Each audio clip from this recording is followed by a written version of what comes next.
വായ്പുണ്ണ് ഈ രോഗങ്ങളുടെ ലക്ഷണമാകാം. നമ്മുടെ ശരീരത്തെക്കുറിച്ച് നമുക്കല്ലാതെ മറ്റാർക്കാണ് കൂടുതൽ അറിയാൻ സാധിക്കുക? ശരീരത്തിലെ ചില മാറ്റങ്ങളൊക്കെ തിരിച്ചറിയാൻ നമുക്ക് കഴിവ് വേണം. ചില അവയവങ്ങളൊക്കെ രണ്ടോ അതിലധികമോ രോഗത്തെക്കുറിച്ചുള്ള മുന്നറിയിപ്പുകൾ തരും. അവയിലൊരു അവയവമാണ് വായ. വായ ശരിയായി നിരീക്ഷിച്ചാൽ ക്യാൻസർ മുതൽ പ്രമേഹത്തിൻ്റെ ലക്ഷണങ്ങൾ വരെ തിരിച്ചറിയാൻ നമ്മൾക്ക് സാധിക്കും. അവ എന്തൊക്കെയാണെന്ന് നോക്കാം. ഒന്നാമതായി, ലൈംഗികമായി പടരുന്ന രോഗങ്ങൾ. ഈ രോഗങ്ങൾ അരയ്ക്ക് താഴെ മാത്രമല്ല കാണപ്പെടുന്നത്. ആദ്യ ലക്ഷണങ്ങൾ വായിൽ പ്രത്യക്ഷപ്പെടുന്നു. വായ്പുണ്ണ് ഹെർപ്പിസിൻ്റെയും HIV-യുടെയും സിഫിലിസിൻ്റെയും ഒക്കെ ലക്ഷണമാകാം. വായിലെ ഉണങ്ങാത്ത വ്രണങ്ങൾ ക്യാൻസറിൻ്റെ ലക്ഷണമാകാം. ഓറൽ ക്യാൻസർ അഥവാ വായിലെ അർബുദം വേദനയോടെ ആരംഭിക്കുന്നത് വളരെ അപൂർവമാണ്. ഇതിൻ്റെ ആരംഭം വളരെ ചെറിയ വ്രണം, നിറമങ്ങിയ പാടുകൾ, അല്ലെങ്കിൽ വായിൽ എവിടെയെങ്കിലും കട്ടിയുള്ളതും ഒരു ഭാഗം ഉണ്ടാവുക, ഇങ്ങനെയൊക്കെ ആയിരിക്കാം.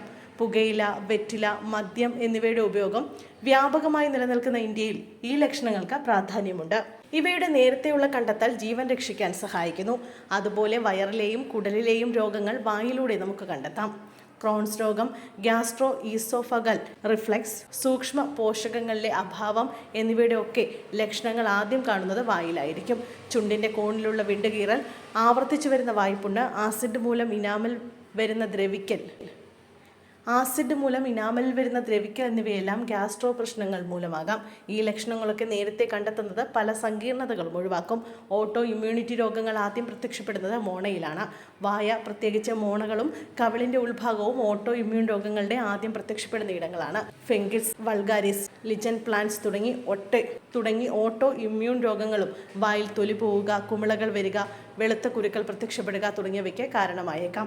അതുപോലെ തന്നെ പ്രമേഹത്തിൻ്റെ പല ലക്ഷണങ്ങളും വായിൽ പ്രത്യക്ഷപ്പെടാറുണ്ട്.